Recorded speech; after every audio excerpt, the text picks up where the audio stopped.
Welcome to the Upshot, Multi-World Disc Golf's podcast about the latest in the disc golf world. Live from Estonia, Josh Mansfield joins me, Charlie Eisenhood, live from New York City. It is Wednesday, July 16th, 11 a.m. Eastern Time. What time is it there? 6 p.m. 6 p.m. 7 hours ahead. Yep. Josh, how was day 3 in Estonia? Day 3 in Estonia was good. It really is, like, I've really enjoyed it here. It's easy to get around. It's also nice. I stay like across the street from the property, so I just walk across the street to go over to look at the property, and so that's been good. You could definitely feel it was interesting because I've been talking to like some of the PDGA guys and some of the staff, and you can tell that there's like this sense of like relief because this is kind of like a day off in terms of preparation because they had to have basically everything ready yesterday for the Superstar Challenge.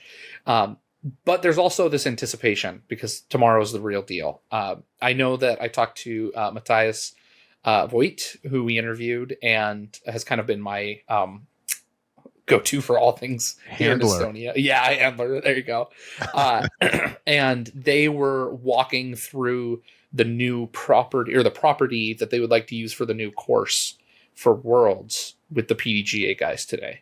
And so I know that was on their to-do list. And so, it's just, I think everyone's getting ready though. Everyone's ready for the event, and it's been great to be here. That's for sure. How's the course look? Vis-a-vis like sod? Yeah. How's the property in terms of playability right now? Yeah, that was one of the first things I asked Matthias to show me when I got here and had him take me to a couple of those holes. Hole 8 is kind of the tunnel that leads down to a green that was pretty well destroyed. And like I went and like walked on it, and it feels fine. The other thing that was of note is that the areas that were the most destroyed were areas that seemed to primarily be either right around the basket or were closer to a tee box. So hole 9, for example, like the tee area was absolutely trashed, but you're teeing off on a box. And so it doesn't matter. So it doesn't matter. And so even despite the concerns that like maybe the sod hasn't fully taken, like it looks good, and players aren't going to be performing pretty high intense throwing motions and planting on those areas that were the worst. They got the brunt of kind of that damage. Sure. I will say the ground is very soft though. If you were watching the Superstar Challenge, and then as I've watched some players practicing, a lot of discs are just sticking in the ground. I think for a lot of the holes that players are going to have the advantage thanks to that. There is a lot of OB on this course, and the fact that the discs not going to get skips. As long as you're throwing with a little bit of elevation, it's allowing it to stick, which I think is going to lend itself to a little bit easier time on the course for those kind of little bit tighter OB around the green shots. Yeah, great. I mean, we're going to dig into the course, the changes to this course. They've made quite a few changes, actually. Mm-hmm. And more on that. But first, let's talk about the Superstar Challenge. Josh, we were hating on the Estonian team. We were like, oh, well, Kristin dropped. I mean, thanks for coming, guys. And they won the whole thing. Yeah. What was this event like? Obviously, if you haven't watched it, folks, it is available on YouTube. Mm-hmm. And so the distance, accuracy, and putting. And like, I would say from a raw structure standpoint, this is the best distance, accuracy, putting like thing that I've ever seen in disc golf. Because when they used to do this at the All-Star event at like the Disc Golf Pro Tour, DGN All-Stars thing, it was kind of whack a lot of the time. They threw 25 discs through like mandated airspace. And right. Yeah. Yes. This is like, okay, how close can you get it to the basket? Yeah. Well, yeah, that's what I want to watch. Right. Like, right. How far can you throw it from a sick elevated tee pad? Okay. That is also what I want to watch. The putting, I'd like to see them maybe get the platform they're putting from lower, because I felt like there was tons of misses because of the awkward angle that they had to putt from. Perhaps down towards the baskets. It made it easier to see for people who were standing on the fence, though. That makes sense. and I think I need to remember to color everything with this tournament with that lens. Exactly. No, the event was phenomenal. the presentation of the players coming out with the smoke, like there were 3,500 spectators. It was packed, tons and tons of people. And I mean, packed isn't even the right. There were way more people than I was expecting. Apparently their estimates were even higher. And so, they thought they might even have a little bit more, but they were pretty happy with the turnout. Lots and lots of people, and a really good opportunity. Like people are interacting with the players. They're getting signatures, right? It was fun. And what really was impressive to me was the sheer number of there were very clearly people who were not familiar with disc golf at this level. Right.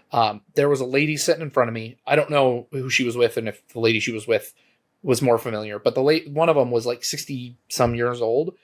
And every time a player threw a drive, she was turn like she had just seen a spaceship. She thought it was the coolest thing in the world. She couldn't believe. And then AB's drive when he landed inbounds on hole 1 for the 670-foot throw.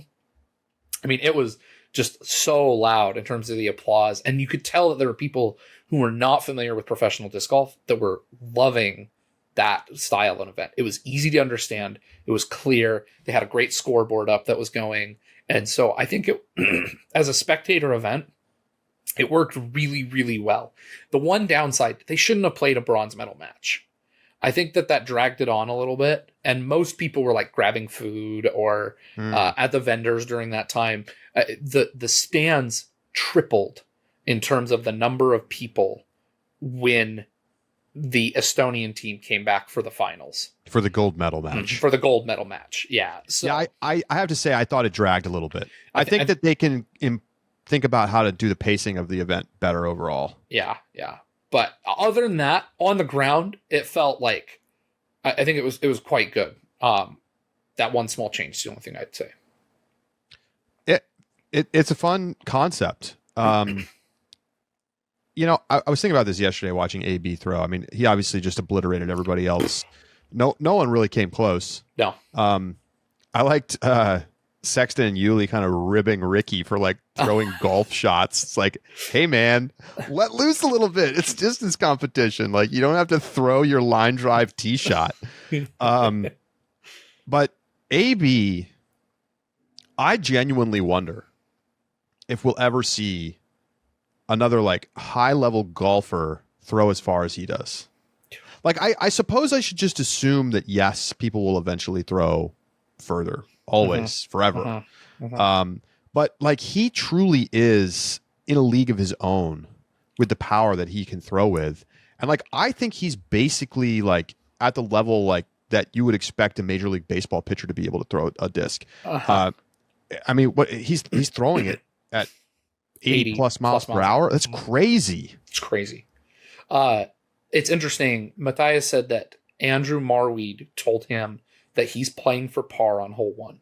So hole 1, that dog leg shape, but that first shot you play down to the left. Andrew Marweed said that he can't get enough over that, however far that it is as the course plays.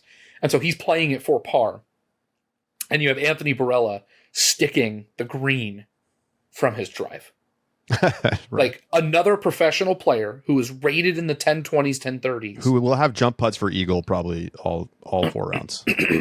Could have a jump putt for eagle all 4 rounds if he goes for it. He's got to be ultra aggro to go for it, but it's because his second shot didn't. His 3 other drives did not land inbounds. Right. It was just the big one.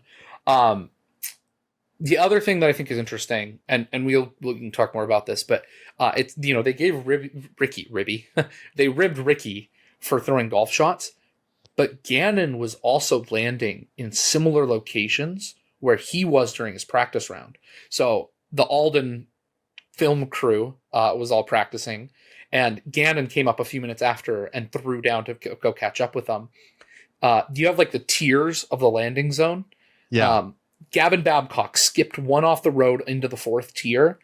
Gannon steps up, throws his first shot into the 4th tier ahead of Gavin Babcock's shot. No skip. Only one of that entire group to do it. And we're talking, we got I watched Gossage throw, I watched Austin Turner throw, I watched lots of guys who were making great drives for birdie shots.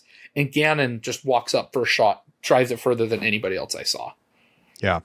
He could throw it really far. There's no He can question. throw it really far. But I still think AB's in a league of his own. I think so too. Well, at least with the ability to like throw that hard, that far in a golf tournament. Right. Like when he blasted it out the back, out of bounds on that Kansas City hole, and then still birdied because he threw it so far. Yeah. That was amazing. That was amazing.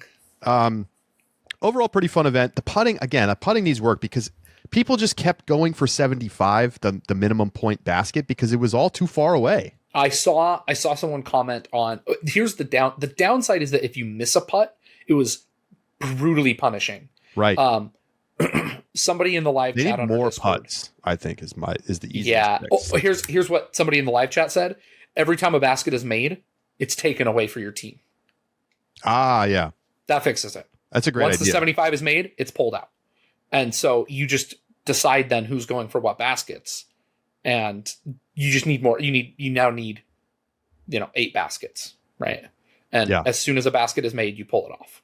And if you did that fix, I think that's perfect. And at that point, you could literally just say every putt's worth X number of points and make them all the same. You don't have to have it. Yeah, right. Yeah, it's an interesting idea. Yeah. Overall, though, really cool way to kick the tournament proceedings off, and like genuinely a fun way to watch these players throw from like cool spots. All right. Let's get into this tournament. Okay. 4 rounds.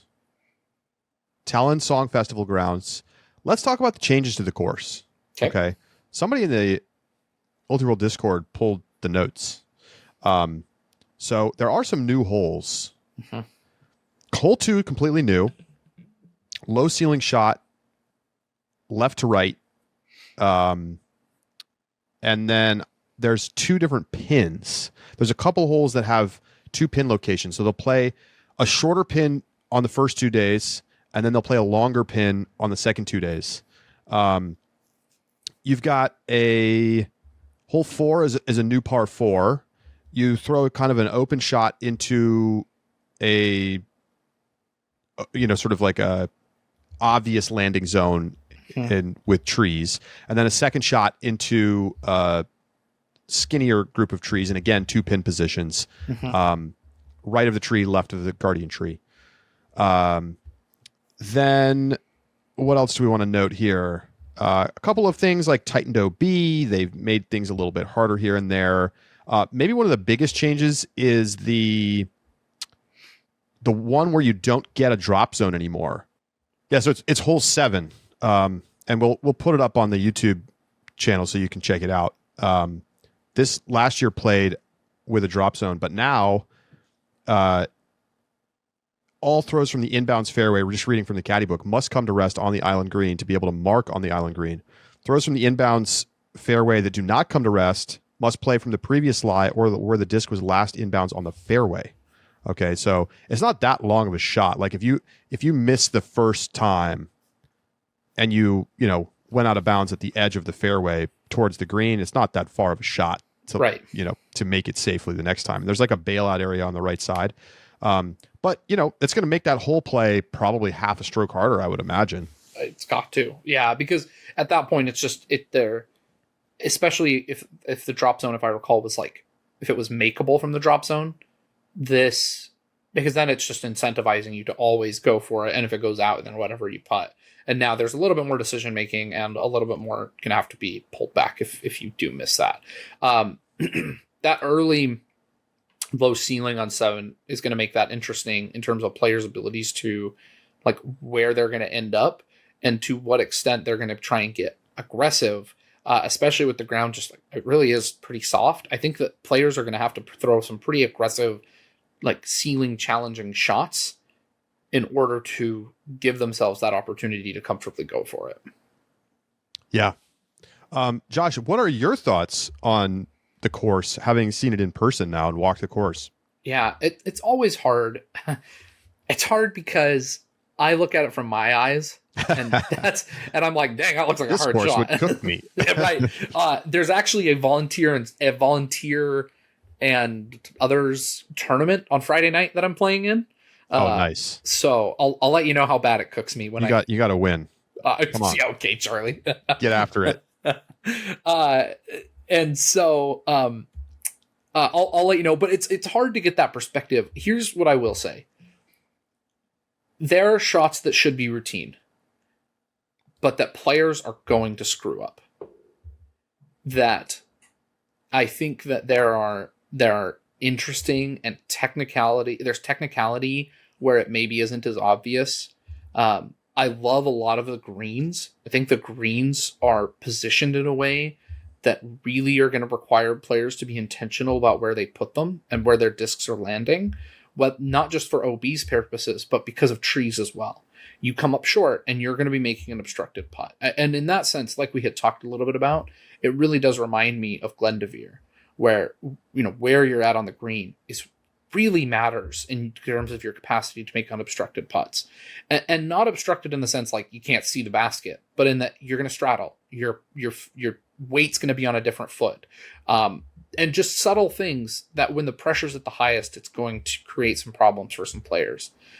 The other thing though, you can go, if you stand right near like the back of or the side of the amphitheater, you can see hole 1, you can see hole 18, you can see hole 8, you can see hole 9.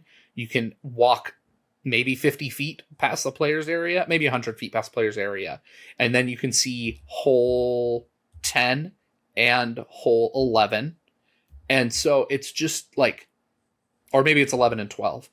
Within a 200 yard or 200 foot spot, I can see 8 holes. And as a spectator, that accessibility is so nice, especially for your casual fans, to just be able to like wander in that little space and see golf everywhere around them.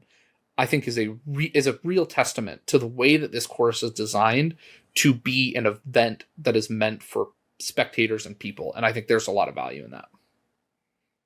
It's going to be a lot of fun to see people packed along those fence lines on these holes.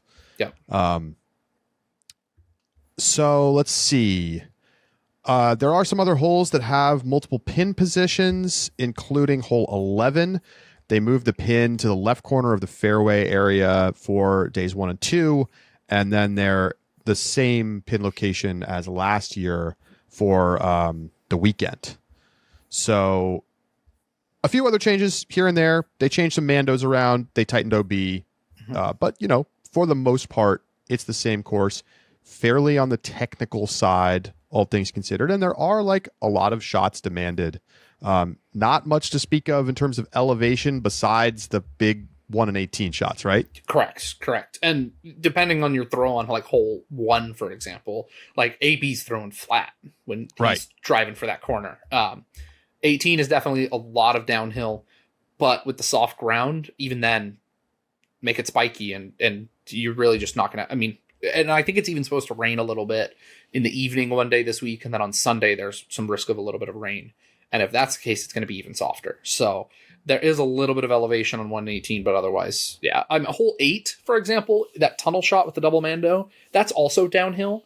I think that makes that shot a little more interesting because you have to control the flip on a disc with that little bit of downhill. So there's some subtle elevation, but generally, no, it's pretty flat.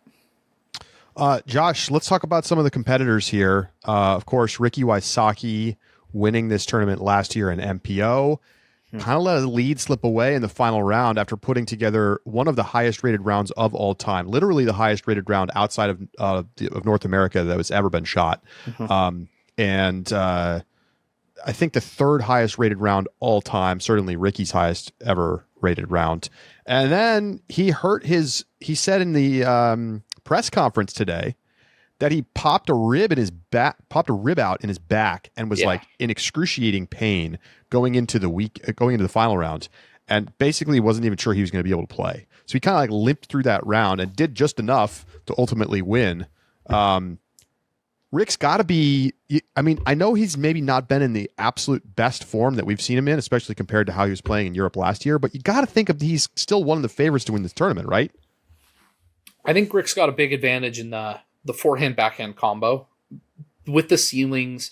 Like, I don't think any of the lines are, like, a lot of the lines aren't going to be ones that like blow you away, right? Oh my gosh, that's the coolest line in disc golf I've ever seen. For players who don't have a comfortable forehand backhand, there's definitely going to be a little bit more difficulty. Ricky obviously has an arsenal in his forehand and is going to benefit from that. I think there has to be a lot of value. And during the accuracy challenge, I mean, he was doing really, really well. You got to think so. I'm nervous for Ricky after Krokel. Like, Krokel makes me feel worse about Ricky, not better, because that double bogey just like spiraled him. He gets himself back into contention by smoothing it out finally. And then the second he's back in contention and has a must-make shot on a hole that two guys did 6 times in a row, he throws it OB. And so I hope that he needs his mental game's got to be right. That's going to be the key for Ricky this weekend. That's been the case for years. I mean, for years, Ricky's had the tool set necessary to win a major. And at this course, more than any, I would say he probably has that tool set. It's going to come down to whether or not he keeps his head on him. 11-17 rated round last year in round 2. Pretty amazing. Yeah. So let's stay on MPO for now. I love the feature cards, by the way. They've got an Estonian on each of the top 3 cards for day 1. Silver Lat will be playing alongside Aaron Gossage, Bradley Williams, and Kyle Klein on the 3:29 p.m. card. The second feature card is Mallory Villman, Isaac Robinson, Anthony Barella, and Paul Macbeth. And then the last card out at 4 p.m. will be Nicholas Antala, Albert Tam, Gannon Burr, and Ricky Wysocki. So they're not holding back with these feature cards. We're getting the heavy hitters right from the jump, as it should be. I mean, this is the most one of the 4 most important events of the year. It's and 5 for FPO. It should have the best players on every card. Paul Macbeth finished in second last year. Do you think he's got it in him again on this, technical kind of course and he's got the skills on both sides the same way Ricky does? Can he show up again and average in the 1060s like he did last year? Paul's got the advantage that this really feels like this feels like one of those park courses that we used to play all the time in disc golf. I think that really is kind of what it speaks to me as. I mean, these are the courses. There's some familiarity that I think Paul is going to benefit from. I also don't think that distance is going to be a massive advantage here, right? Besides the distance challenge, and if AB decides to go for it on hole 1, a lot of the other holes are 600-foot par 4s, right? They require a really solid 300 to 400-foot shot. And while distance can make life easier, it's not required. And so I think that's going to be a big advantage in Paul's favor. Paul hasn't looked as good as he did early in the season, though. And so that's, this could be the course that he gets right. He loves playing in Europe, but I do have some questions about the form that he's in right now. Yeah, 100%. I hear that. Una Heinonen was 3rd place last year. He has not been playing great as of late. He did finish 8th at the European Championship, but 48th at PCS, 67th at Krokel. Maybe a horse for a course? He's going to certainly hope so. Yeah. I've got other European names that I'm watching a little bit more than Una this tournament, though. Say more. Yeah. I mean, number 1, Lauri Lehtinen. Oh, okay, so sorry. Let me back that up. You have your obvious. You got Simon, you got Nicholas, right? You got to just take your 2 Europeans. I think I definitely had the opportunity to talk to Simon in the hotel lobby, and he was talking about how he likes this course, he likes the event, he likes what's been put together. And when Simon's it feels like when Simon's in a good mood, he plays better. I agree. Like if he's like happy to be somewhere, like he just does better. And so this checks a lot of the boxes, I think, for Simon. Definitely seem like, those 2 got to keep eyes on them. But other players, Mallory Villman, Sure. in Estonia, won a tournament in a playoff for another tournament, right? Has to be a name you watch. I think he's been a top 5 European player for the last 2 years. Yes. Lauri Lehtinen has been probably the best European over the past 2 months. And you have to take Lauri Besides seriously. Nicholas, I think. In the past 2 months? Fair. I mean, Nicholas 6 obliterated weeks, everybody at the European Championship. And you're right. But from a consistency perspective, you might be right. Lauri's been good the past Very, 6 very weeks. Very good since he came back. So you got to take Lauri seriously. And he's going to be somebody I'm watching. And then you've got some other kind of like sneaky ones. Like, I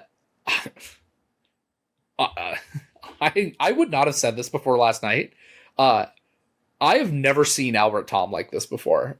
Like, I mean, he's a fun guy. He's a showman, and but he also was like, he was throwing dimes at the Superstar event. He hit the basket. He was sticking it, and the perks of being the Estonian, being at home. Like, I think you could see guys like Albert Tom who make charges and play really well here. So just a variety of some Europeans, but and then Vaino Makala, of course, one of the highest rated Europeans. 5th year last year. Yeah, he's got to be another name that you're watching. And then you can just go down the list of guys who we've seen whose names pops up, right? The Anis, for example, Eetu Tuminen, Daniel Davidson, guys who have been podiuming all year and on a course that doesn't demand extra distance, because the Beast and Tampere in Finland start to stretch distance again in a way that other European courses don't always do. And this course doesn't. At least it doesn't feel like it does in the shots required. So you could really see some European names dominate the leaderboard. It's going to be fascinating to see who can show up. And here's the other thing. Some of the big American names might be thinking a little bit more about Worlds. But I feel like the Europeans, especially the ones below that Nicholas Simon tier, are probably eyeing this as like a really, really good opportunity to win a major. Probably is, yeah. And I don't think anybody's going to tell you they're thinking about Worlds, but some people are going to be looking ahead. Yeah. But on the flip side, guys like Kyle Klein, Corey Ellis, like they might really benefit at this course here, and I could see them playing really well. Let's do something a little unusual. I want to make our MPO picks right now. Okay. And then we're going to take a quick break, come back, talk FPO, and make our FPO picks at the end of that. Because this is really interesting.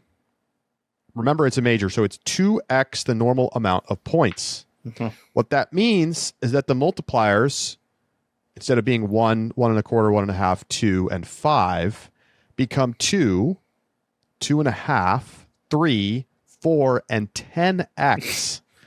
So I will encourage you to consider that when you make your picks, everyone, at discgolf.ultiworld.com/upshot-picks.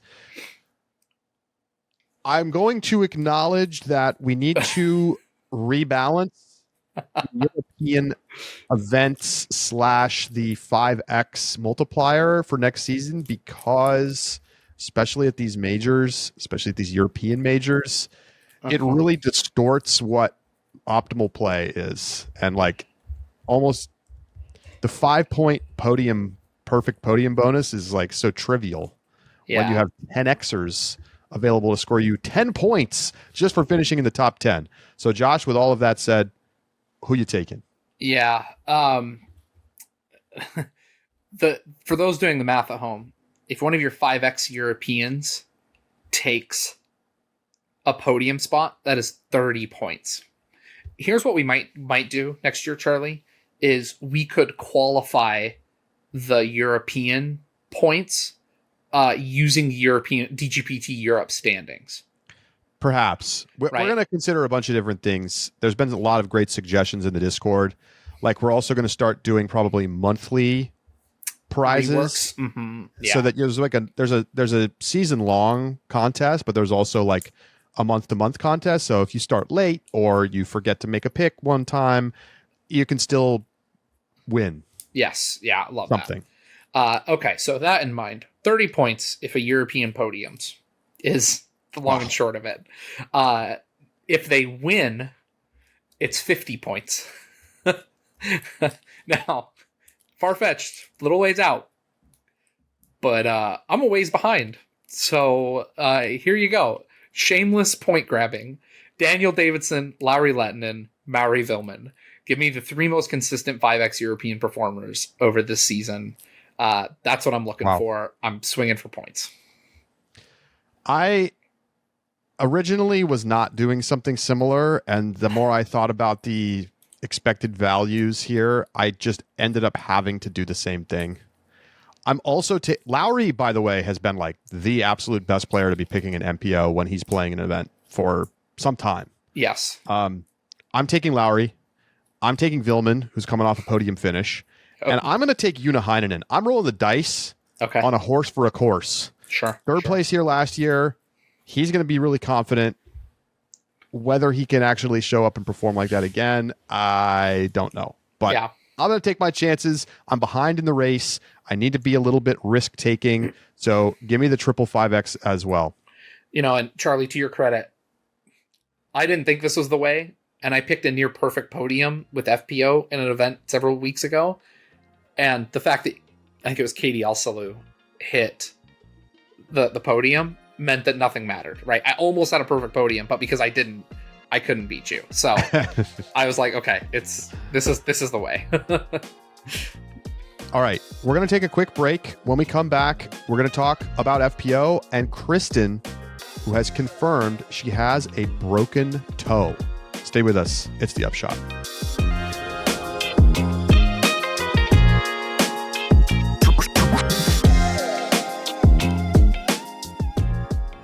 The Upshot is presented by Pound Disc Golf, makers of the best bags in the sport.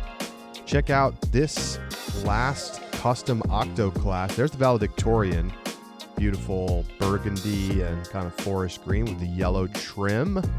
And the rest of the bags there in the Pound facilities. You can get the custom bag of your dreams, whether you want an Octo, a Rufus, or any of their bag lineup. Go over to pounddiscgolf.com. You can just go into the custom pack builder and just play around, check it out. Maybe you decide, hey, you know what? I like that enough. I'm ready to pull the trigger and get myself one bag for life. pounddiscgolf.com.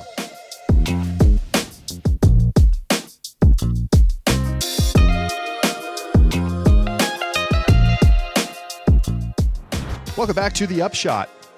All right, well, let's start with the biggest story in FPO right now, and that is the status of Kristin Lätt. As we talked about yesterday, she, a couple of weeks ago, decided to drop out of the Superstar Challenge event. We know she's been dealing with some pain in her foot, and now she has gone to the doctor, and she posted on Instagram earlier today, actually, that she has been diagnosed with a broken toe. So let me just go ahead and read what she said over on Instagram. She also talked more about this in the press conference. I finally had my toe checked as it's still swollen and painful. The x-ray confirmed the bone is indeed broken. Even though it's been 5 weeks since the injury, constant throwing hasn't allowed it to heal properly.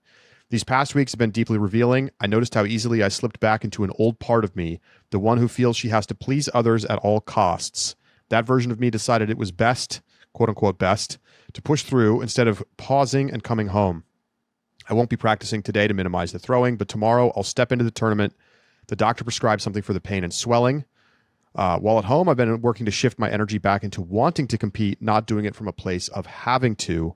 I think it makes the world of difference. So Kristin will play. She will play Worlds, as she says, and she will play in the World Games next month in China. And at that point, I think she may take a significant chunk of the season off, maybe sit out. I wouldn't be shocked if she sat out the rest of the year, but let's focus on this weekend for now. What does the toe injury mean, considering what we saw last weekend at Krokol, where, in her own words, she said she threw the disc better than she ever has in her entire career in rounds 2 and 3, but had her worst putting performance that we've basically ever seen from her.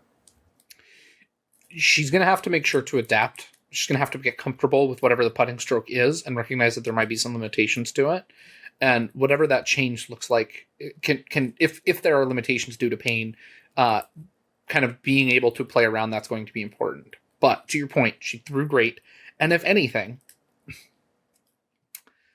I think that there's just a psychological excuse that she gets to make now that takes some pressure off that I think can be a good thing. The fact that she can, because we talked about this, there's a lot of pressure on Kristin for this event. There has to be enormous amounts. And for her to say, you know what, I'm going to go out there, I'm going to play my best. This is important to me, so I want to do it. But I'm going to let what comes come because of my toe, might get Kristin in a flow state that is what unlocked her abilities 2 years ago. And so she won the European Disc Golf Championships here 2 years ago after putting together one of the most impressive performances through 3 rounds and then one of the most emotionally gut-wrenching final rounds I've ever seen, where she shot a 920 rated, broke down, sobbing after her drive on 18 when she put it in bounds, nearly gave up a 16-stroke lead, and ended up only winning by 3. Insane. It was crazy. It was crazy. She's gone through it all here. She's gone through all of it. And I think that at this point it's going to be Kristin is playing because she wants to be here, and there's value in that. And I think that Kristin still has to be if not the favorite, a favorite to win. It was a 910 rated round, by the way. 910, excuse me. She shot 11 strokes worse than in round 3 and almost 20 strokes worse than she did in round 2. It was 19 strokes worse than round 2. Truly stunning. Yeah. Here's the concern. And people were talking about this in our Discord a little bit, where you should join because we're about to be rocking and rolling with live reacts after every single round of this tournament and Worlds, with Josh on the ground for all of it. So I'm fired up for that. And people were talking about, look, could the putting issues be explained by the toe? And I do think it's possible. Mm-hmm. The bigger macro movements of a drive, you're going to be less worried about like subtle feel things and pain than when you're trying to, finesse a putt from 25 feet. Like the pain could impact that smaller motion a lot more than the big power throws that Kristin was looking really sharp on. I don't know if that really fully explains it because I do think the putting issues have kind of been there the whole season. Maybe not as bad, but they've kind of gotten slowly worse. Mm-hmm. But do you think there's a possible story there? I do. I mean, especially think about Kristin's putt style, where she putts in a straddle putt going back from her heels to the front of both of her feet and really almost gets up on her toes in some putts. Like that totally could explain. And here's the other thing too. If you miss a drive on a lot of drives by 2, 3, 4 degrees, whatever, if you guard that right leg just a little bit and it causes you to push putts left by 5 degrees, you're splashing out every putt. And so I really do think that it could play a pretty significant impact in terms of the role that could be playing in her putting, combined with already hasn't been as good of a putter as she has been in the past.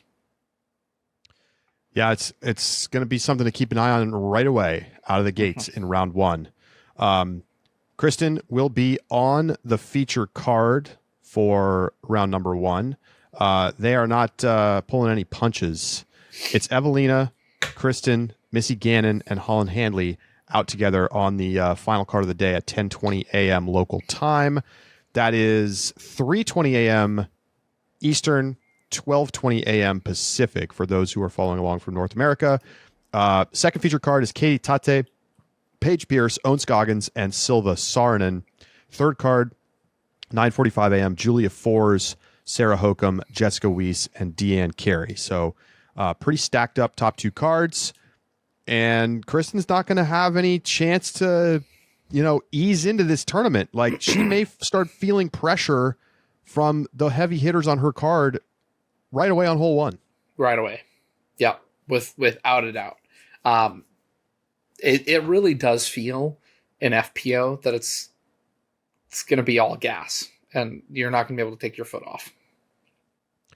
I have to say, I think Kristin given the circumstances, can no longer be considered the favorite. Man, I don't remember the last time we said that, Charlie. I think Evelina Salonen is the favorite to win this tournament. Or Holland Handley, if you want. I honestly, if I sat down and said, and like pulled out odds, Missy Gannon, Holland Handley, Evelina Salonen, even Kristin, like those all feel equally likely to win this tournament for me. It's no one's minus, everyone's plus. Everyone's plus. I don't know if I've seen official FPO odds for this one, but I'll have to find it. I'll find them and I'll put them in the chat. Okay, perfect. Thank you. In the Discord. Yeah, for sure. I mean, CoolBet is the title sponsor of this tournament. To find some odds. I think they were waiting for confirmation from Kristin before they laid odds, which would make a lot of sense because it's a pretty big deal one way or the other. See, on CoolBet, I can't see the odds because I'm in the US. So check them out. Let us know. I'll find them out for you. Yep, I'll put them in. Let's get to picks. A lot of players could win this tournament, but I still think the list, as we talked about yesterday, is like 7 or 8 names. Whether any of those is super more likely than the others to win, that's another question. I'll go first. Okay. I am going to take, despite the 5x becoming 10x, that is super relevant, but I am going to take Evelina on my picks this week because I have a strong conviction that she's going to play extremely well and is, for me, the favorite to win. And I think the win value is high enough and the podium likelihood is so high that I'm willing to take that risk. I am going to take 5 extras for my other 2 picks. Ida Letomaki is one, and Rachel Turton is the other. They are both earning 5x points. They have regularly top 10'd at events, including with American players in them. And even if only one of those hits, I'll feel pretty good about it. Obviously, a podium is just a massive bonus. I won't expect that, but I think that the 10 points available just for a top 10 is worth the risk here. Yep. Well, I agree, and my picks are about to reflect that. Ida Letomaki's on my list as well, and then give me the the Estonian FPO players from the Superstar Challenge, Katie Tate and Katie Alsalu, both 5th and 6th here last year, playing here again. Looked pretty good at the Superstar Challenge, and any of them podiums, and I'm looking at a cool 30 points. So I want you and me to name the players you think are actually going to win. They're not your official picks. They're not for the points. Yeah. But who do you think is going to win? I have Evelina and FPO. Who do you have? I'm taking Kristin. Despite the foot. Wow. Despite everything. Wow. I'm taking Kristin. All right. How about MPO? I want... Oh, this is so hard. I want Gannon. He almost had it at Krokul. He was not far off, and he could have been in that playoff if not for a bad hole 17. So give me Gannon. An easy pick to make, Josh. I know. Come on. I know who you're going to pick, though. No, you don't. Are you going to pivot? I'm going to go crazy. Oh, okay.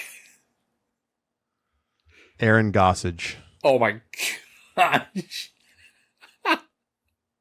You don't believe that. I mean... No. Listen. This is not for picks. This is what do you believe? No, I'm telling you. Okay. He shot a 1075 rated round last year. It's a course where parking holes is very possible. He is such a great thrower of the disc. The conditions are such that big skippy stuff out to C2 is not likely. I just think this might be the one. He finished 5th here last year. I think it might be the one. 4 rounds is a lot of time for putts to go poorly. I know. I'm this is a deep gut. Maybe this is the one. And we've seen some surprises the last few weeks. I hear you. If I'm being The other player I almost picked Nicholas. Not I think crazy. Nicholas could win this event. Absolutely. The distance. I understand that I'm picking a guy who is not going to be anywhere near the top of the favorites list. Yeah. But I'm just giving you what I think. Okay. All right. All right. That is going to do it for this edition of the Upshot. We'll be back with you tomorrow live with the reacts in a Discord live and available right afterwards for all subscribers to check out in their private RSS podcast feeds. Join up as a subscriber today at discgolf.ultirail.com/subscribe and get all of the rapid reacts from all of these major rounds coming up. Josh, I know you got to get to dinner, so I'll say goodbye. Good night, everybody, and we'll see you out at the course, Josh. Okay, see you then. Bye-bye.